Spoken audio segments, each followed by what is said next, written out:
All right. Welcome into the half, everybody. My name is Aaron Montgomery, and you can find me at oursuccessgroup.com. This fine gentleman right next to me here is Erich Campbell, and you can find him at erichcampbell.com. Eric, it seems like we were just doing this.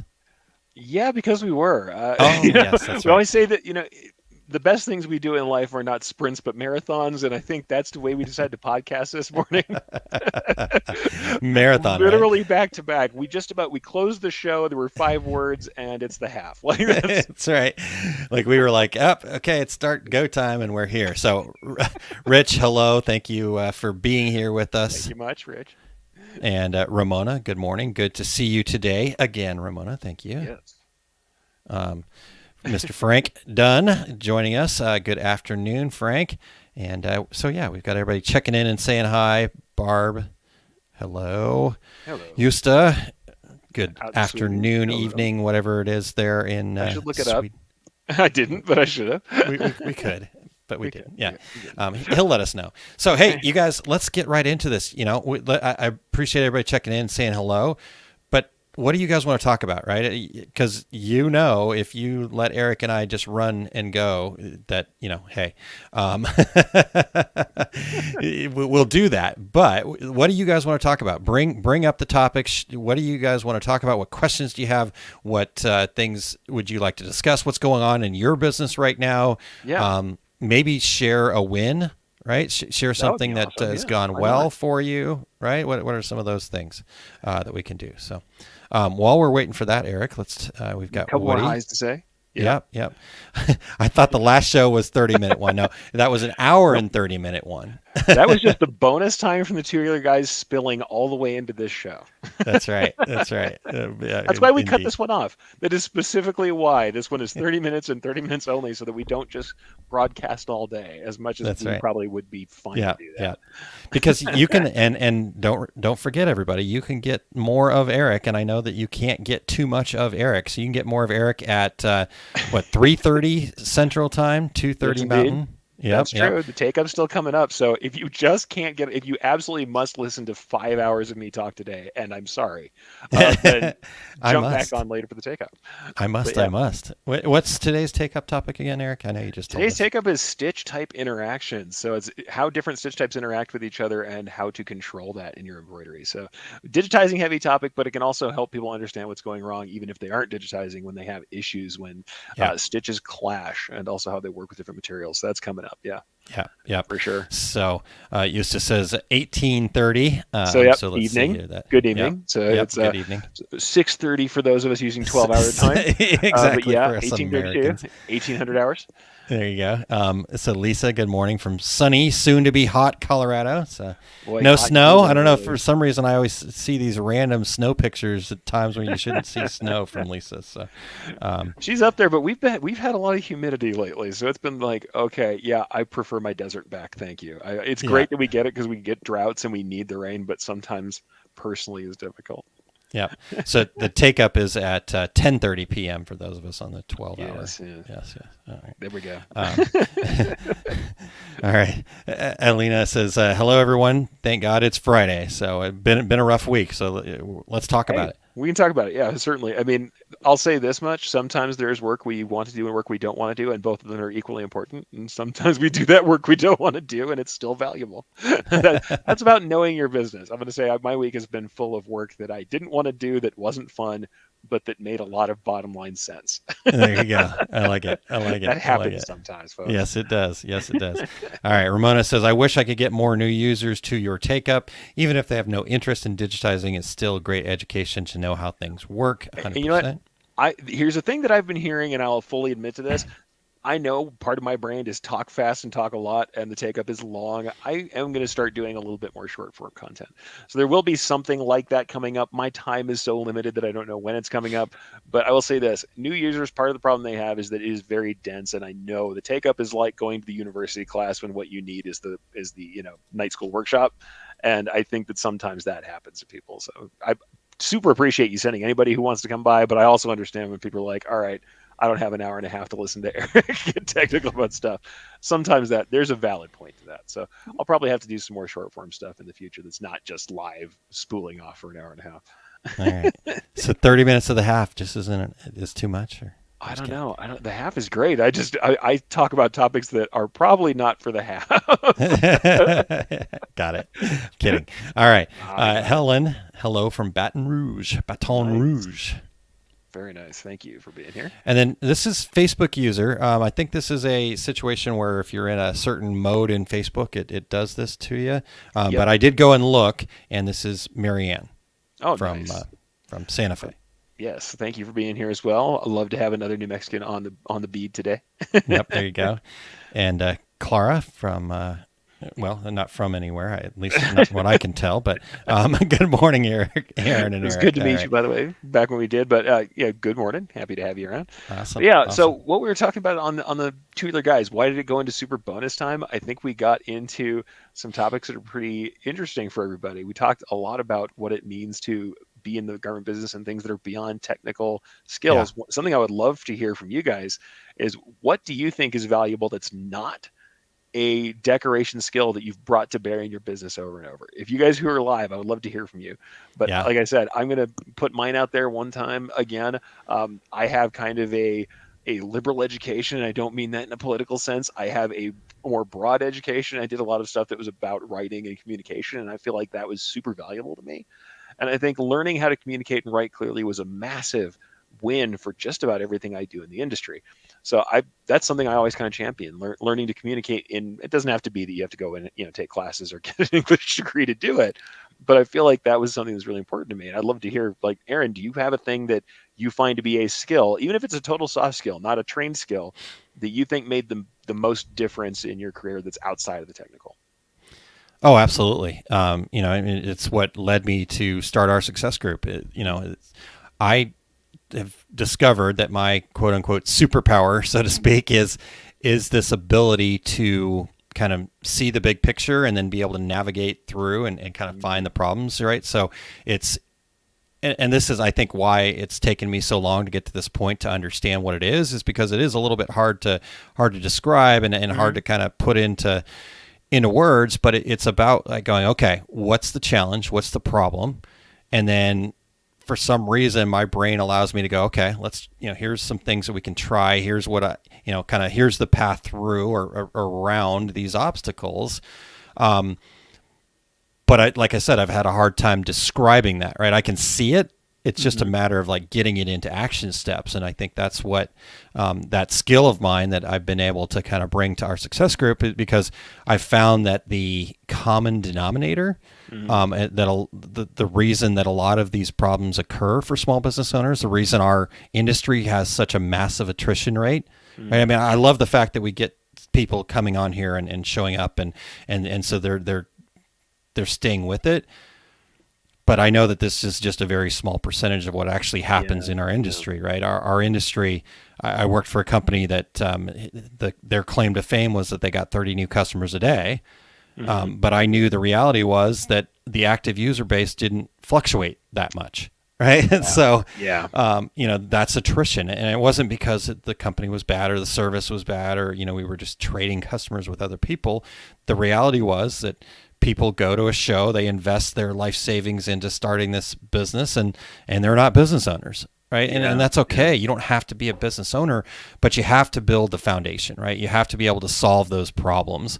And to me, I saw the problem being that they just didn't have a good foundation. We talked forever today, right? For a long We time really today did. Yeah. about marketing and understanding what branding is and I mean, all of these things are really important. And the reason emphasis on them is because that is your foundation, right? We have to know Sure. who our customers Sure. are. We have to find our niche. We have to, anyhow. So we could talk for another hour and a half on that. No, but I like it. The concept of having a strategic overall view. I think that's a big thing for you. Is like I Yeah. can remove myself maybe from the grit of the thing, lift myself above it, have the 30,000 foot view, say here's what everything on the map, and then descend back into it and say here's the granular and actually what I would say is the clouds in the dirt. Yeah. This is what we start the clouds in the dirt. You go up to the clouds and say I have this overview of everything that's going on, but then you go back in and you have solutions you can apply after doing that. I think that's great. It's something to think about when people talk about being strategic. And the funny thing, when you're talking about the attrition rate in our industry and things that I've seen in that same space, it's when I always talk about how people don't want to do business to be in business.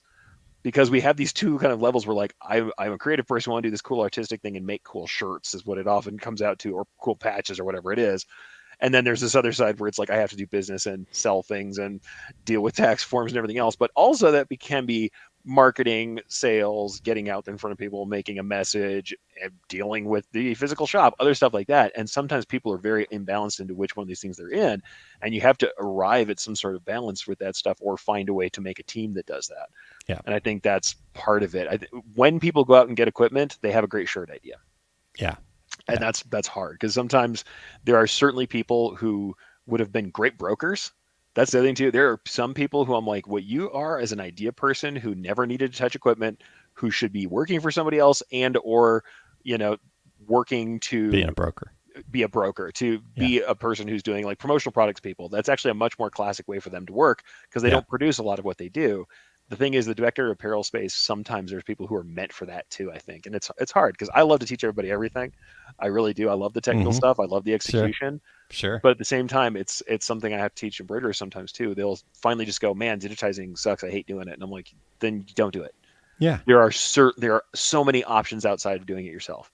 We can find another way for you to work. Shoot. I'm like, here's what Ramona. you need to know to get by. There you go. Yeah. Go to Ramona. Ramona, or Justin, or Vitor, all these great digitizers we know who are in our spaces. Yeah. And it really, and Ramona does great work. Why not have Ramona do it? That's fine. Yeah, absolutely. But at the same time, it's like I think we have these ideas, and maybe that's the thing that you deal with a lot.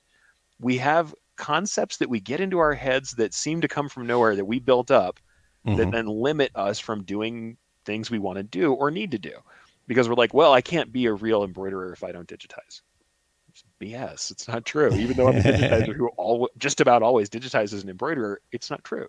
Yeah. And that if you have that belief in your head that you're never good unless you're doing it yourself, that's rough. And honestly, the other attitude, and I go two ways about this. I'm big about improving things about myself.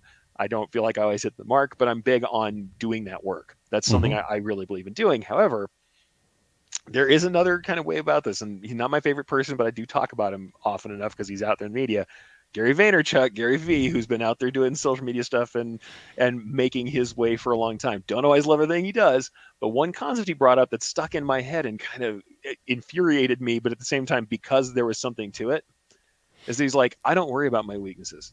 I don't worry about my weaknesses at all. I just play into all of my strengths and be the best person who does those things I'm naturally good at. Yeah. And then I get people to do the stuff, or I work with people who do things that I don't do. Yeah. And you're like, it messed me up. I can't tell you how many times that the mindset I had was that anything that's wrong with you is your fault. And you have to, beat that into the right shape, like a blacksmith on an anvil, fix yourself and constantly be working on everything. And his concept was like, no, there's a place you fit and you just need to roll on that place you fit. Yeah. And that was, so I'll admit that's the thing where I'm working on my levels on that right now. It's like, do I lean into what I am, or do I continually beat on these things that I think that I'm not, that I think I need to fix? Yeah. And that's focus on the strengths, understand what your weaknesses are, so that there's not blind spots for you. But if you focus on, because then you're doing what you're meant to do, right? You're filling your purpose, so to speak, if that's something. Anyhow, but then I guess the other half of it before we finish that, the other half please. is something you said on Tubular Guys. The only thing I worry about with that, and this is like, once again, this is a question, not an answer. So I'm not teaching. This is a conversation I want to have. The only worry I ever have with that stuff is sometimes I've seen people use that as a crutch to like not do a thing that is just very necessary. That's part of their work. That's part of the work of being in business. Absolutely. And then they'll use the crutch of saying, oh, I'm just not good at taxes. And I'm like, well, you still got to file those, pretty sure. Yeah. I'm pretty sure they're going to find you if you don't. Yeah. There's certain things that you still have to do, but I think it's, there's definitely a gradient of things you have to figure out how to learn, and certainly at the very least, stop beating yourself up about things that don't necessarily have to be your business. Yeah. Well, I mean, the truth is real success is just right outside of your comfort zone. And so that's what's happening there, right? It's like, oh, well, that's, like you said, potentially using it as a crutch or whatever. That's not who I am. It's not something I do well or whatever. Well, like you said, you've got to still do those things, right? So you have to figure out a way, whether that's hiring it out, whether it's, whatever, you have to figure out a way, but you have to make sure you're getting to those things outside of your comfort zone as well. And I think that's what the real key is pushing yourself. How do I, that's why I teach that webinar that I talked about that I'm going to be teaching at the Small Business Skills Summit, conquering fear and thrive, right? If we can conquer fear, if we can set up techniques to get beyond the things that scare us, right? Because fear is just a fantasized experience appearing real. um, but I think that not only can we overcome those fears, but I truly believe that then we can use those fears, we can utilize them to allow us to thrive, to do even more, right? And expand our comfort zone more quickly because we're now understanding what fear really is, and then it's just a sign that we need to kind of learn a little bit more, figure out some help, right, and push ourselves a little bit more, right, do a little bit better job in this case because the fear is an indicator. It's just like a check engine light, right? in a sense. I find the same thing with people who are worried about sales. Sometimes when people are saying, I don't want to be too salesy, I don't want to push what I'm offering, that sometimes when you really get down to it, it's because they lack confidence in their product or their skill.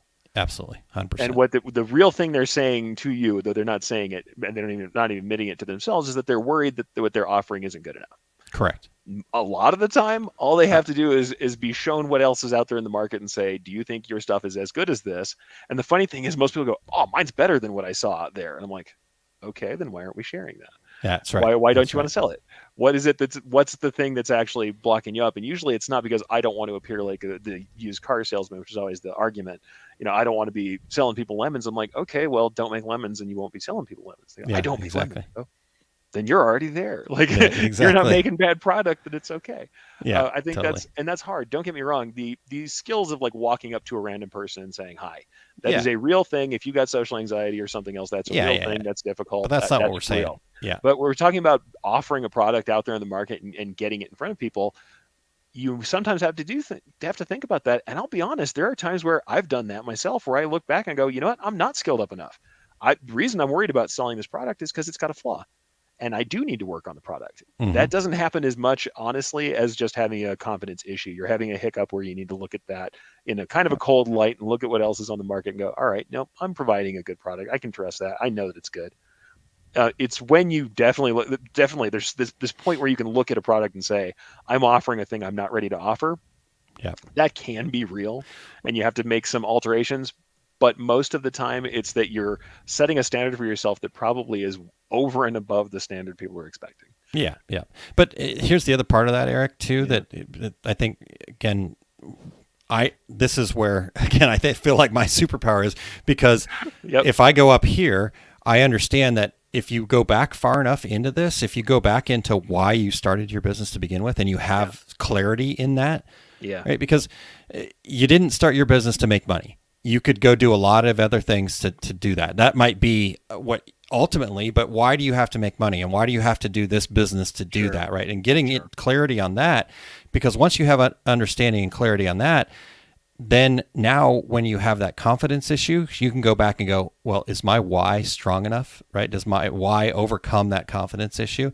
Because ultimately what you're doing is you're taking away an opportunity. I think I mentioned that on Two Radio Guys. Oh, totally. You're stealing an opportunity from somebody to, have you fulfill your purpose, right? And that's what we're kind of meant to do. So anyhow, that's where we get real big picture. But you can go all the way back to that point and go, wait a second, maybe this isn't aligned with my why. So maybe that's where the confidence issue is coming from. Oh, absolutely. I think most of the time you have those things that you're grinding up against are probably, if not like a limiting belief system or something like that. And we don't have to get fuzzy. Literally, it's something where you're just not sure about something. You need to review it. Mm-hmm. And it could be internal. It could be about your motivations. It could be the product itself. It could be that you're worried about. And I actually see this on people opening up e-commerce. I'm like, sometimes I'm like, yeah, maybe you really do. You need a little more education on how it works first. You need to know how to accept payments, and you're going to feel good once you actually stop and go, what are the questions you really need answered? And the other thing sometimes this means, as much as I have honestly done a lot of DIY in my life, as far as my work goes, I've done most things myself. Sometimes it's good to hire someone who knows something, to get in an hour with a consultant who really knows their stuff, and have someone walk you through the parts that are bugging you. Yeah. Because sometimes all you need is a little hand up. It's hard when we teach ourselves that we can't ask for help, but sometimes it really does make the entire difference. Having somebody just go, all right, I'm hearing where you're coming from. I know what's going on. Here are some resources you probably need, and you're going to feel better once you get through them. Yeah. It's entirely possible it comes from that place, and that's why we also champion education so much. Yeah. It 100%. gets us past that place pretty frequently. Yeah. All right. Well, Eric, let's. Got some The comments. half is about interacting with folks, so I know you get us on a topic and we'll go. But Clara did clarify for me. I appreciate that. California. Okay. Yep. Woody says, spent 15 years in aerospace manufacturing. Cool. Never knew all the building blocks that were there for owning my own business. CMM programming, quote reviews, new business planning, contract reviews. It was just awesome. Now I just need to successfully execute. So there you go. Yeah, ahead of the game, Woody. Yep, definitely. All right, Ramona says, I think a lot of what happens is the sales force is doing their job, get the customers all hyped up and excited, but when they get the equipment, they have no idea where to go from there. It's the push start and money falls out expectations, and we all know that doesn't work. And I think that's true, right? It is a situation where the salespeople are doing their job. Think about the distributors, the people in our industry that have traditionally been responsible for all of the education. That they know that they're going to get 30 new customers a day because there's such a low barrier of entry to come into our space a lot of times. Now, embroidery is always kind of, it's a little bit more, but compared to other businesses you could start, you can still get in on a hobby level, right? On that kind of level. And so traditionally they've been the ones bringing the education. So they're going to get you excited about the products and all the opportunities, and that's their job. But the reality is business takes some foundation. It takes some business planning. It takes some of these non-decoration skills that you have to level up a little bit to be able to be ultimately successful. So, the tools will work. You just got to be able to feed those tools, right? I don't think that salespeople are necessarily doing anything that's like predatory. We make that joke all the time. No. But I will admit that sometimes in the service of not scaring someone off, they sometimes are not going to talk to you about that stuff. It's why, admittedly, I do like some of the conferences that have independent educators, because if you have educators who are, pitching a booth, then you have to understand that's part of what's there. Doesn't mean that their education content can't be valid. You can teach someone very valid stuff and still be coming from a company. But outside of that, it's good for you to understand things about, like we said, understand things about business outside of the industry. And in fact, that's also why I recommend to people, if you're getting into business too, hey, take some business classes from someone outside of the industry, not someone who's selling you the equipment. Learn some things outside, go outside, consume a little more broadly, listen to people who are not just literally inside the same industry as you are, because I think that it really broadens our ability to understand the wider markets out there. And it also just kind of, it expands what is possible for you to know, so that you don't end up in kind of the echo chamber that can happen. Yeah. Exactly. Much as I love seeing you guys every week, I love you also to be out there seeking some other thought leaders and people who might help. Exactly. Well, in Eric, in a lot of ways, it's why, I had to start our success group, because I couldn't do the education that I know needed to happen when it was coming from a space of, here's my equipment and stuff too. Right. And it really is important to kind of understand, what's the real value of this? What's the real goal of this? And like you said, it's not predatory. No. That's their job. That's what they're supposed to do. And so understanding, that part of it, that it is supposed to be inspiration.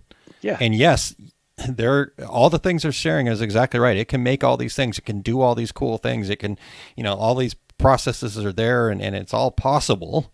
Mm-hmm. But to make that possible in your business is a totally different conversation. Totally. Yeah. And I'll also say things that are fully technical, some of that education, of course, it's fine for people to be talking about specific materials and stuff. I know Mike's got a point here now. I'll go ahead and call him out, because Bill does great work. Bill Garvin's usually tied to a gun hole booth, but his education is universal. Very good. A good example of that. Yeah, absolutely. Same thing. You guys know that I work for Brilliance, and I make no mistakes about, absolutely.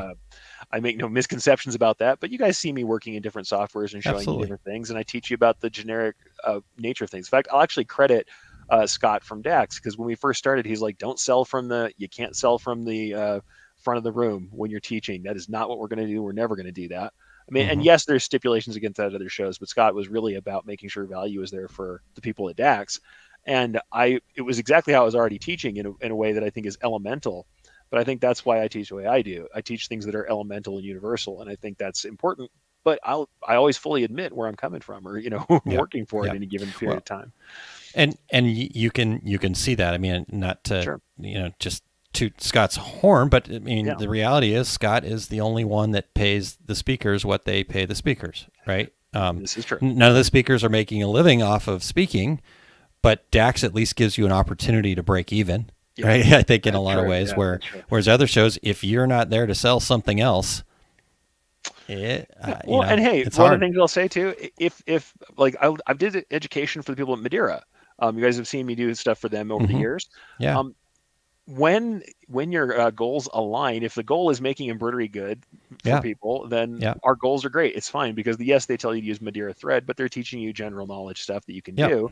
And absolutely. on top of that, it's like, hey, their goal is for you to do well in sales and to embroider correctly because they would like you to buy more thread. But that's a goal that you can meet with. It's a little different in different aspects of the business. I Yeah, think the yeah, technical stuff often can be okay. There are moments where someone might say, okay, only our equipment does this. Maybe, maybe not. And certainly, it's yeah. worth examining. It doesn't mean that you can't learn from somebody who's on a booth, for sure. Totally. Yeah, Sorry, I thought you were closing up. I wanted to that's all good. get to Ramona's comment. She says local I community agree. college is Yeah, great for small business education. yeah. Um, all right, so we're going to change gears completely here, Eric. Bobbin winder recommendation for I knew you were commercial going to bring that machines. up. I'm going to have to admit that I don't have a good recommendation for this because we had bobbin winders at all the shops I was at, but they were like purchased in a bygone era. I just used what was in front of me. I'm going to admit that I have never bought a new one myself. If someone else has recently purchased like a bobbin winder or a cone breaker from someone, I would love some tips on what you feel about that. Yeah, For me, winder is a winder, and I'm going to be fully honest. In most of the commercial work I did, I was going to either have white or black bobbin. Now, in the area that I was at, it was weird that I had black bobbin and black stabilizer all the time. Everybody was using all white everything. It was huh. already something strange that I told people I thought having black was great. But at the same time, I know a lot of people now who like to use the Filtech colored bobbins. I was just buying the stuff I needed and not winding myself because of the time investment. But if you're doing Gotcha. stuff like you're talking about laces and things like that, yeah, it may make sense to wind. Yeah. That is true. Ramona says I have one reasonably priced and very good. Gold Well, star. I'll get a link. awesome. Thank you, Ramona. There you Yeah, go. like I said, I'll be honest with you and say they're fairly simple machines, and so I don't imagine there's probably some amazing, new bobbin winding that I've never seen before. But maybe there is, and I'll have to admit that literally I didn't have anything that I think is like incredible to to let you know. Machine manufacturers, whoever we were buying for, if we asked for one, we got one. Like Yep. There we that's go. how it was. All right. So there's the link. Thank you, Ramona. Yep. Thank you, Ramona. Hello, Nikki. Good to see you. And So good I have to have bring you this one tuned that in. I love. Mike came on and said, "Hola, Yes. late today. Carry on. I'll allow it." Well, Thanks for allowing that, thanks Mike. for We allowing us appreciate to go that. on, Mike. Yep. We Yep. appreciate it, Yep. buddy. Yep. And Woody, Cindy is saying hello. So Hello. wanted to pass that on as well. We're just the intermediaries because Cindy's Yeah, on YouTube and Woody's on Facebook. So we have So, to. so we have to make sure everybody gets to see each That's other. right. That's right. That's right. That's right. All right. Well, we All got a right. couple minutes left, guys. Where else do we need to go? Again, don't let Eric and I guide this thing. As you can tell, we'll go on forever about things that we're passionate about, but we're here to talk to you guys. Yeah, great show today, and it will be part 3. So tune in Coming on up. September 30th for that. About the management side of things, about managing the business, managing employees, day-to-day operations, efficiencies, things like that. So let me tell everybody how this kind of came to be. We were in a situation where we had a guest drop last minute, and it kind of came up like, okay, anybody have any ideas? And Eric brought this to bear, and then he brought in these nine topics that we could talk about. And as we looked at it, we should have looked at it and gone, okay, let's not start with pricing because that'll take us all day. But we didn't. Yeah, We just we just went for it anyway. we kind of Ron Burgundy it. It was on the screen and we read it. I think that's often the case with us. We just go on with what we can. Yeah. Something magic comes from self-wound bobbins that'll change some minds Yeah, with a there we wink sign. I don't know what that tongue in cheek maybe. if we have self-winding bobbins, I'll be the first to let you know. Awesome. All right. Well, I think that does it, Eric.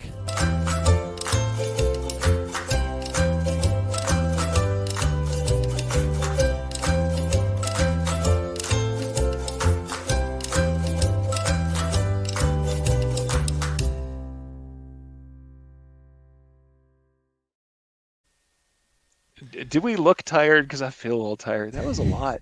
It was a lot. 2 hours of talking. Thanks, everybody. Talk to you Thanks for being soon. here, folks.